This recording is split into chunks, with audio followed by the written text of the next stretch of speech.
karena itu ujian semua dari atas. Untuk menenangkan diri, paling-paling ia hanya bisa berlapang dada dan menganggap kerikil tajam ini bagian dari perjalanannya menuju pada sebuah kesuksesan. Ya mudah-mudahan sih aku siapapun yang yang aku pernah sakiti atau aku nggak sengaja maupun sengaja, aku minta maaf gitu, nggak ada bermaksud apa-apa gitu. Setelah gosip tidak sedap yang datang bertubi-tubi itu, traumakah ia dengan kejaran kuli disket yang sepertinya tidak akan pernah rela membiarkan si cantik ini bebas?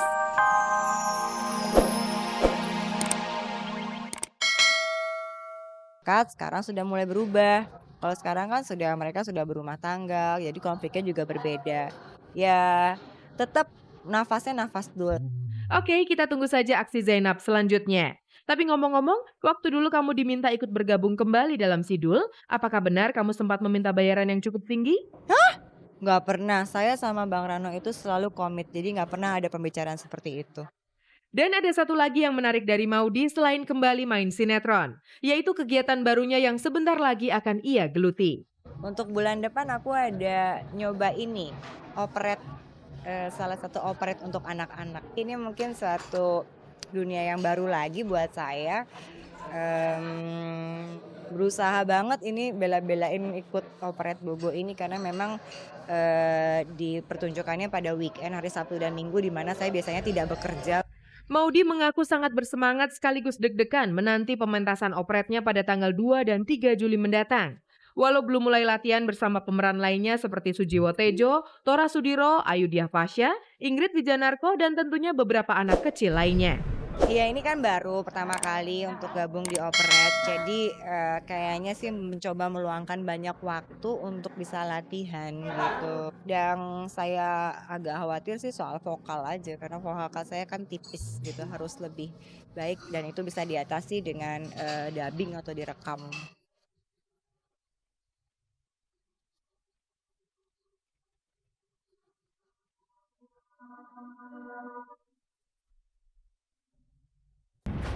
Desainer Ian Adrian mengadakan acara fashion show yang bertempat di dalam kereta jurusan Jakarta Depok. Acara ini cukup unik karena baru pertama kali diadakan dan rencananya akan dicatat di Museum Rekor Indonesia.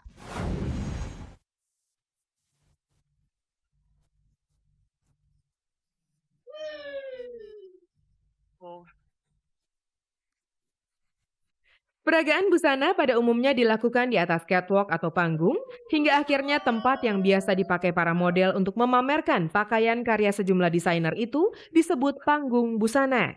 Dari sebutannya saja sudah kebayang seperti apakah panggung busana itu. Tapi bagaimana jadinya kalau panggung busana dalam sebuah acara peragaan busana ikut-ikutan bergerak seperti sibuknya para peragawati yang hilir mudik? Begitulah yang terjadi pada pagelaran busana karya perancang muda Ian Adrian yang mengambil tempat di atas gerbong kereta api. Walhasil tidak hanya berkonsentrasi saat membawakan busana casual karya Ian Adrian, para model pun harus berkonsentrasi mengikuti goyangan kereta api jurusan Jakarta Bogor yang tiada henti. Jalan di atas kereta api ini lebih membutuhkan keseimbangan kiri dan kanan. Karena kereta apinya, nah itu ada temennya kereta api di sebelah. Kalau ada kereta di sebelahnya datang itu goncangannya lebih keras gitu. Tadinya mau pakai sepatu yang pendek, yang stabil ya. Cuman saya pikir saya paling pendek di sini ya. Jadi saya memaksakan diri pakai hak tinggi untuk ibu-ibu gini. Dan menguatkan mental supaya nggak jatuh. Siap-siap pose tapi padahal sebenarnya mau pegangan. Berat. Lebih gede nervousnya daripada PD-nya sehari tadi. Soalnya kalau misalnya sampai jatuh gimana? Keunikan dan tantangan memperagakan pakaian di gerbong kereta api inilah yang membuat Chrisye Subono, Soraya Haq, serta Hemalia Putri tertarik untuk menerima tawaran menjadi peragawati pada acara peragaan busana yang diselenggarakan oleh event organizer Chromaki bekerja sama dengan rumah produksi Sandika Widya Cinema itu. Untuk pertama kali show peragaan busana pakai bajunya long dress, bajunya panjang gitu ya di kereta api, ya gitu seru aja gitu, makanya pas ditawarin wah boleh juga nih pengalaman ya. Pertama nggak kepikir, aduh susah nggak ya, ribet nggak ya sampai seribet ini gitu. Cuman karena aku nganggapnya ya seru aja gitu kan, karena memang belum pernah ada yang di kereta gitu. Ada pernah di pesawat. Tadi sempat saya merasa agak penyesalan. Kenapa saya ikut ini? Tak bukan nyesel, takut jatuh soalnya tadi, takut jatuh. Jadi tapi akhirnya saya lega dan exciting dan seneng banget sebenarnya ya. Kapan lagi nih show di kereta api?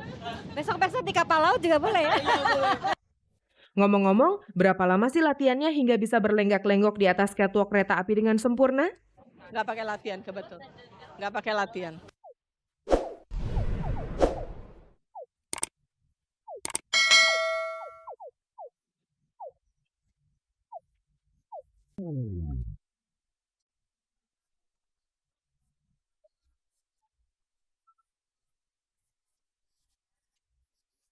Setelah minggu lalu di show spektakuler Indonesian Idol, kita dikejutkan dengan tersisihnya Ronald, kini kembali kita dikejutkan dengan tersisihnya Wisnu. Penyiar yang jago menyanyi ini sebenarnya minggu lalu nyaris tersisih. Tapi akhirnya Wisnu lolos sampai ke show spektakuler 3 ini. Show spektakuler kali ini juga dikejutkan dengan kedatangan tamu istimewa dan sangat dielu-elukan yaitu Elo yang menampilkan lagu-lagu hitsnya diantaranya Pergi Untuk Kembali. Dengan tersisihnya Wisnu, berarti peserta dari kaum pria berkurang satu lagi setelah minggu-minggu sebelumnya sudah 2 peserta pria yang tersisih. Gak ngerasa, percaya apa enggak, tadi pas ditanya sama teman-teman dari panitia, gimana yakin nggak? Yakin! Padahal dari dulu-dulu nih saya kalau ditanyain yakin apa enggak, selalu jawabnya aduh gue nggak yakin gitu. Baru tadi bilang yakin, tapi berarti keyakinan saya adalah yakin. Saya bisa tampil bagus, tapi bisa berkembang di luar sana gitu. Belum selesai kalimatnya, yakinnya yakin apa dulu nih gitu.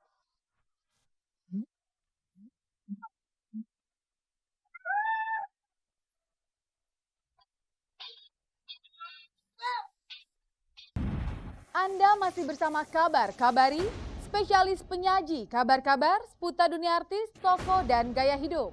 Berikut pilihan kabar pendek yang kami persembahkan hanya untuk Anda.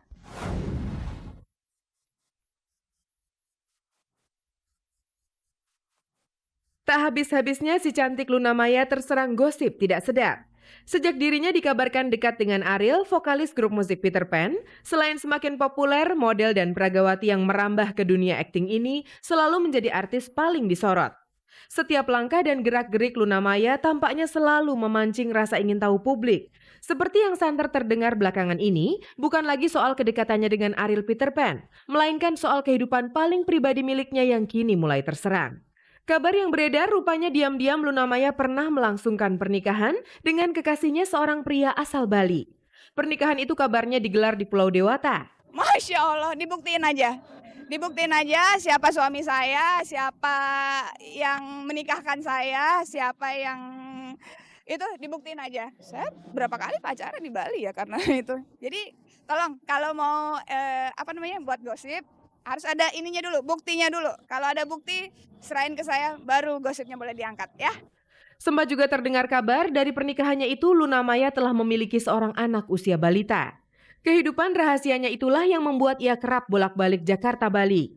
Lagi-lagi Luna Maya membantahnya. Ibu saya, kakak-kakak saya di Bali semua, Mbak. Jadi kalau dibilang ke Bali ya rumah saya di Bali. Saya lahir di Bali, saya besar di Bali, teman-teman saya di Bali. Jadi ya emang tinggal di Bali gitu. Saya justru di sini keluarga saya cuma sepupu dan nenek-nenek saya gitu. Mendengar kabar tersebut ia justru balik bertanya-tanya. Dari mana kiranya gosip tidak sedap itu bermuasal? Aku juga manusia biasa, nggak terlepas dari kesalahan. Jadi kalau memang ada yang niat menyakiti aku, niat menjatuhkan aku dengan gosip-gosip yang semacam ini gitu, silahkan aja. Kita yang penting mau dikenain apa aja kalau emang kita bisa nerima ikhlas tulus karena itu ujian semua dari atas. Untuk menenangkan diri, paling-paling ia hanya bisa berlapang dada dan menganggap kerikil tajam ini bagian dari perjalanannya menuju pada sebuah kesuksesan. Ya mudah-mudahan sih aku siapapun yang yang aku pernah sakiti atau aku nggak sengaja maupun sengaja, aku minta maaf gitu, nggak ada bermaksud apa-apa gitu. Setelah gosip tidak sedap yang datang bertubi-tubi itu, traumakah ia dengan kejaran kuli disket yang sepertinya tidak akan pernah rela membiarkan si cantik ini bebas? Kita kerjasama juga jadi nggak enak, saya juga jadi ketemu wartawan malas gitu, jadi yang sebenarnya nggak ada berita diberita-beritain supaya menjual lah atau nggak, gimana aku nggak ngerti ya, tapi mudah-mudahan kedepannya lebih baik aja lah gitu.